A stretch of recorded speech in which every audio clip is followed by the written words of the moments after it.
2026ခုနှစ်ဩဂုတ်လ28ရက်နေ့ဗုဒ္ဓဘုရားသမီးများအတွက်တနေ့တာဟောစတန်ဖြစ်ပါတယ်ဗုဒ္ဓဘုရားသမီးများအတွက်ဒီနေ့မှာအလုံးနဲ့ပတ်သက်ပြီးတော့ရင်လေနေရာကောင်းရတာနာမည်ကောင်းရတာအလုံးမှာစိတ်ချမ်းသာစရာဝမ်းသာစရာအများကြီးနဲ့ကြုံရတဲ့အခြေရနဲ့အိမ်တော်ရေးမှာတော့မဖြစ်စလောက်ပြဿနာတည်တည်လျာဆိုင်စိတ်လိုမကြတာတွေနားနေတဲ့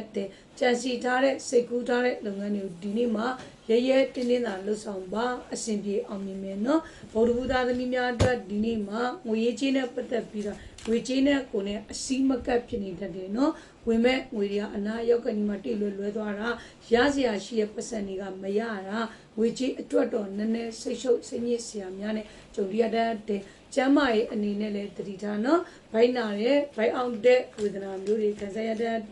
အကျိုးပေးတဲ့ကဏ္ဍက4နဲ့8ဖြစ်ပြီးတော့အကျိုးပေးတဲ့အရောင်မှာအဖြူရောင်ပဲဖြစ်ပါတယ်ရရာအနေနဲ့မိမိအိမ်ရှိပြားမှာဘုံလုံးရင်ပေါ်ကလူပေးရမှာဖြစ်ပါတယ်ရှင်